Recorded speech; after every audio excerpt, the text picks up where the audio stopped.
Today I will show you a zombie horror film from 2013, titled WarZ. Spoilers ahead. Watch out and take care. We see a suburban house. Two kids enter their parents' room and jump on their bed. Later, Jerry gives his daughters pancakes, and his wife Karen tells Rachel to get her inhaler. He watches the riots on the news, where one government has declared martial law. Connie asks what that is and if he was in places like that with his old job. Jerry says that he was, but that he quit so that he could be with them. Rachel brings Connie her toy, and they leave for school. On the way, they play a game in the car because they are stuck in traffic. Karen wonders about the number of helicopters in the air. Jerry turns on the radio. The news report about an outbreak of rabies that started in Taiwan and has spread to other countries. Suddenly, a biker breaks the side view mirror, and Jerry gets out to pick it up and see what's happening. An explosion happens down the street. A cop on a motorbike orders him to get in the car when a truck smashes into him and continues to clear out the street. Jerry begins to drive behind it, thinking it can be their way out. It rams into another truck and topples over, but Jerry turns and avoids a crash. He drives through the city, filled with the military, and on the verge of a crisis. Jerry turns around to tell Rachel to put her seatbelt on when an ambulance hits their car. None of them are hurt. Jerry takes Connie out first and then Rachel from the same side. Zombies can be seen chasing down frightened people and attacking them relentlessly. A zombie woman smashes through the windshield of a car to get to the people inside. Karen sees her bite into a man, and she freaks out. Jerry tells her to run. As they do so, he observes the situation with the woman. The bitten man turns into a zombie on the spot. Jerry gets his family into an RV as the other zombies ravage the people on the street. One zombie almost enters their car. Jerry rides furiously through the streets as zombies keep attacking the vehicle. They eventually get to a road outside of the city. Rachel has an asthma attack, and Karen tries to calm her down. She checks her backpack for a spare inhaler, and Jerry stops the vehicle to sit with Rachel, talking her through the attack. Karen doesn't find the medicine and wants to start the RV so they can find a pharmacy, but it won't go. Jerry's phone rings. The call is from a former colleague Thierry. He tells him that they barely made it out and that he doesn't know what happened either. Meanwhile, Connie finds a shotgun, and Jerry takes it away from her. Karen manages to get the RV going. Thierry tells Jerry that he'll try to get a chopper to them, calling him back with an extraction point in an hour. Before he hangs up, he tells Jerry that he'll need him back on the job. They arrive in Newark and proceed to a store that has already been stormed by people. They split up, with Karen going to get some food and Jerry taking Rachel to find the medicine she needs. In the pharmacy, they run into a guy with a gun who asks them what they need. He finds the medicine for them and gives it to Jerry, along with something else that might help. Meanwhile, Connie screams for him, rolling by herself in a cart. They get to her and see Karen being attacked. Jerry goes after her, but the men start shooting. He shoots back and gets one of them. A police officer runs in, and Jerry puts his hands up, but he just goes to get the groceries he needs. The family gets out of the store and finds the RV gone. Jerry calls Thierry to tell him where they will be, but he says that he can get a chopper to them earliest at sunrise. The family will be waiting on the top of an apartment building with flares. They get to the building, and zombies chase after them. Jerry holds them off outside, then joins the family to secure the door. As they run up the stairs, the zombies break through the door and follow them. In the chaos of the chase, they lose Connie and go searching for her through the apartments. They find her in front of an open door with another family inside. Jerry gets them inside. They get settled and communicate with the parents via Thomas, their son. Jerry finds an emergency broadcast on the radio. The message states that everyone should stay indoors if possible because an unidentified virus has spread across the state. Jerry wakes up from a nightmare and hears something outside. He finds Rachel and Thomas in another room, and the boy tells him that she was crying. Later, Jerry talks to the father and tells him that they have a better chance to survive if they come with him. He declines his offer. Jerry and his family leave the apartment. They hear the zombies inside the building and run toward the roof while Thomas's family argues about going with them because the zombies are at their door. Jerry's family hides to regroup. When they open the doors, the zombies attack instantly. They run up the stairs, and Jerry fights off a few of them, with more zombies at their tail. Meanwhile, the chopper approaches the building but doesn't see them. Jerry fights another zombie as Karen and the girls escape to the roof. Suddenly, Thomas kills the zombie. Karen lights the flares. The chopper sees them. Jerry comes to the roof with Thomas but gets away from them to see if he'll turn. He takes a moment but hears the zombies at the door and runs to hold it down. When the chopper lands, Karen and the kids get on it. A soldier covers Jerry's back so he can get to the chopper. They continue shooting at the zombies who throw themselves after the helicopter and fall off the building. The chopper lands on a UN ship in the Atlantic Ocean. Thierry greets them upon arrival, then leads them to their bunks. He tells them that they're not dropping anchor again. As he leads Jerry to command, he informs him that all the major cities around the globe took the worst of the virus. Inside the command station, a think tank is seen brainstorming over the virus. Dr. Fassbach thinks that once they find the origin of the virus, they could create a vaccine. Thierry calls Fassbach their best bet to figure out what the virus is, and tells Jerry that the word zombie was first used in a memo from South Korea. They plan to send the doctor there to look for the source. Suddenly, a general walks into command, heading straight for Jerry. He tells him that since he was Thierry's best investigator, they want to send him to South Korea with a team and Fassbach. Jerry says no because he can't leave his family. The general can't convince him, so he threatens him. If he doesn't work for them, they will kick his family off the ship. Gary talks to Karen and tells her what their situation is. He gives her a phone and tells her to call him once a day. Jerry promises that he'll come back, then says goodbye to his daughters and to Thomas. Jerry's plane takes off. He tells Fastbach that he needs to follow the soldiers' orders. Jerry also tells him to call out anything he sees as important so they can make it happen.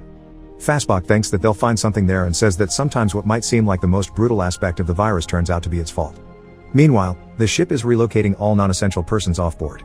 The airplane lands in South Korea even though no one answers from the base to confirm if they can. The hatch opens, and the team begins to move out when they hear something outside. They exit slowly when zombies begin to attack. Fastbach gets scared and runs back to the plane, slips and falls on the gun, accidentally shooting himself. The soldiers fight off the zombies and proceed to the base without Fastbach.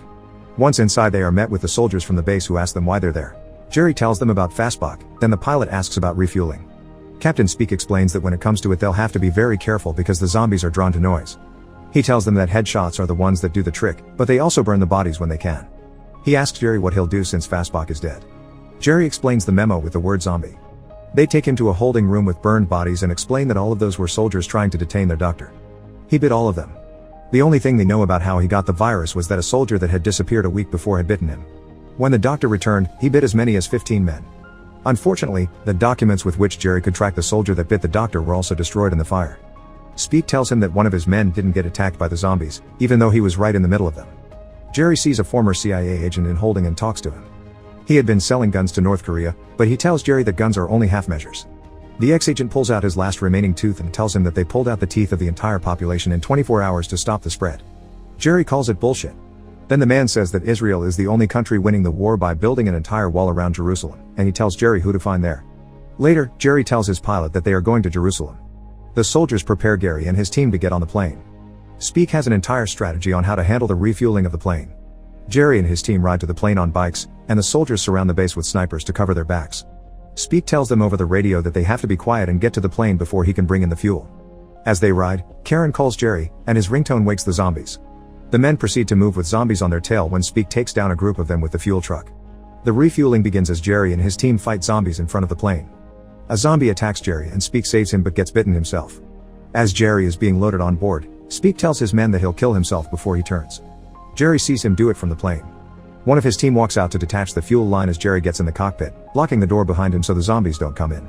When they lift off, they fall out of the back of the plane. Jerry calls Karen and tells her that they'll be going to Israel. She tells him that the kids are okay. Suddenly there's an explosion, and the call is dropped. The airplane approaches Jerusalem, and they ask for the Mossad agent Jerry is going there to see, and they get granted access. Jerry tells his pilot to stay with the plane. Then he's taken with a convoy to the agent. Jurgen Warmbrunn tells him that it's human nature not to believe something can happen until it already has. Jerry asks him how Israel knew. Warmbrunn tells him that they interrupted a communique from an Indian general in which he mentions fighting zombies. Jerry doesn't think that was the thing that convinced the veteran agent. He explains that in the 70s they made a strategy in which the 10th man must disagree with the other 9 that arrived at the same conclusion. The 10th man has to start digging with the assumption that the other 9 are wrong. Since everyone else assumed that zombies were a cover for something else, being the 10th he had to work under the assumption that it was true. Warmbrunn tells him that there are many potential origins in play, but no one knows where the virus originated. They finally arrive at the wall, through which they let people into the city. Zombies gather around the wall. People inside begin to celebrate their potential salvation. Since the singing becomes so loud it drives the zombies to the wall, and they begin climbing it. Jerry asks Warmbrunn if he could get into India what he should look for, but the agent tells him that he can only look for a way to hide. The zombie horde climbs the wall as the celebration continues, but the authorities realize something is happening. Zombies start falling from the wall and into Jerusalem. Jerry tries to escape with Warmbrunn as the zombies begin rampaging inside the wall. Helicopters pick them off from the outside, barely making a dent. Warmbrunn tells Jerry that his people will get into his plane. The zombies make their way deeper into the city, and the Israeli army can't do much about it. Jerry runs with a crowd that is constantly chased by zombies. Until a soldier activates a grenade. Meanwhile, the pilot of Jerry's plane gets informed that the city is breached and that zombies are headed towards the airport. A zombie horde follows Jerry and the officers. He looks out of a window where a horde rampages and sees a child being completely avoided by them. The officers keep staving off the zombies, as Jerry hides. They activate more grenades, and Sagan kills the last zombie. She gets bitten in the process. When Jerry sees the bite mark he cuts off her hand, and the virus can't spread. Sagan loses a hand but doesn't turn into a zombie. The last survivors run toward the chopper that arrived for them, but it gets attacked by a group of zombies and goes down. Jerry's pilot requests immediate departure, as Jerry approaches the airport. He sees his plane already on air. They stop another departing plane. Only Jerry and Sagan enter the plane through the cockpit. The pilots don't know where to go and are looking through a map when a zombie horde surrounds the plane. Fortunately, it lifts off in time. Once in the air, Jerry takes a look down at the city and watches as it gets decimated by the zombies that entered. He finds alcohol and gives it to Sagan. Jerry needs to change the dressing on her wound and disinfects his hands, then the stump. Lastly, he dresses her arm and tells her that he didn't know if cutting it off would work. Suddenly, Jerry remembers the story about Officer Ellis and remembers other people that have not been attacked by zombies. He realizes what they should do and calls Karen, telling her to find Thierry. Jerry tells him that he needs to locate a research facility close to him. Thierry needs to know where he is, and Jerry bangs on the cockpit door. He gives his phone to the pilot.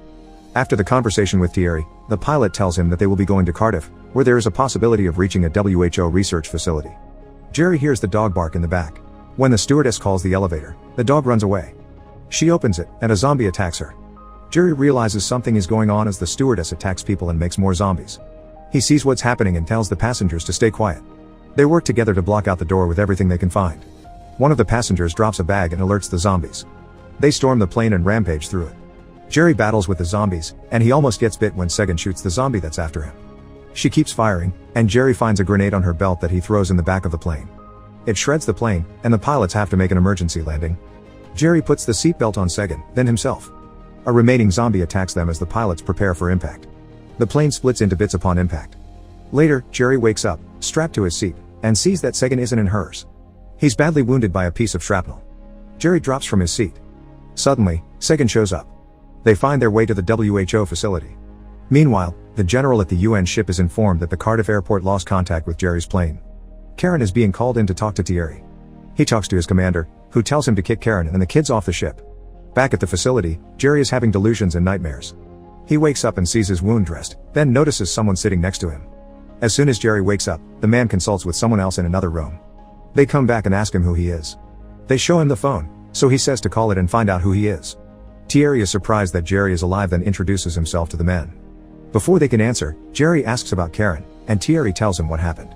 Later, Jerry is out of the restraints and they bring Sagan in to see him. They say that his family has been sent to a refugee camp, but Jerry knows that they won't be safe there. The main WHO doctor asks him what he needs from them, then takes him to his team. Jerry asks for their deadliest virus with a high mortality rate because he wants to use it against the zombies. They tell him that he can't make the undead sick, but Jerry explains that it's not for them but for the humans. He thinks that the zombies' weakness is not being able to infect a sick host. Jerry's notion is that the people he saw being avoided by the zombies had a terminal disease that the zombies could sense, so they didn't attack. Using the lethal pathogen wouldn't be a cure but camouflage. One of the doctors understands his reasoning, so she explains that the only way to prove that would be to meet with a zombie face to face. She says that they have all the viruses, but they are all stored in the B-wing that's infested with around 80 zombies. Another doctor tells him that the zombies in the B-wing are dormant at the moment. He shows him how they can get there. Next, Jerry, Sagan, and the lead doctor are preparing to go to the wing with the vaults and get the virus. Jerry and Sagan also get weapons, though the doctors tell them not to kill any zombie because it makes the rest more aggressive. The three of them walk into the hallway. The lead doctor tells his subordinates to seal the doors for good if anything else but them comes through the hallway. The doctors monitor them from the safety of the other wing.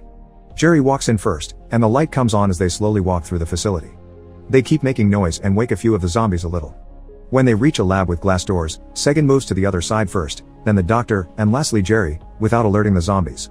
They continue to the vaults but make a noise with a flip door and wake up the zombies. They go through and arrive at the vaults. There is a zombie down there too, which hears them. Sagan shoots her, prompting all the zombies to run toward them. Jerry distracts the zombies so the rest can get to the vault. Most of them get stuck behind a door. Only one follows Jerry. He takes it down without too much trouble. Suddenly, another one appears, and Jerry gets him too. Sagan and a doctor get to the vaults but run into more zombies. They run and are followed out. The other doctors open the doors for them even though they are chased by a group of zombies. They can barely manage to hold the door but still close it eventually. Running away, Jerry manages to get to the vault where the viruses are stored. He walks inside and tries to open the door when the phone rings. The doctor tells him the passcode, and Jerry walks inside. He grabs every virus that can fit in a box. Suddenly, a zombie appears at the door, and Jerry is left with no other choice but to inject himself with one of the viruses. He gives the others a message for his family, prepares one of the viruses, and injects it into his arm. Jerry waits for the virus to take hold while the zombie is still outside of the vault. After a while, he decides to open the door. The zombie walks in, but it doesn't attack him. His idea worked. Jerry drinks a can of soda and releases the mechanism on the soda machine to distract the zombies and get them moving in the other direction. He walks back to the main facility without the zombies giving him any trouble. The doctors give him a vaccine, and he leaves the facility with Sagan. Jerry goes to find his family in the refugee camp. All of them are there waiting for him. Meanwhile, his idea gets spread out to the entire world. The WHO comes up with a vaccine that works as camouflage, helping people become invisible to the zombies. It gives humankind a chance to fight them off. Humans have also devised strategies to annihilate entire hordes of zombies with either fire or with bombs. Survivors find each other and get prepared for a war that's just beginning.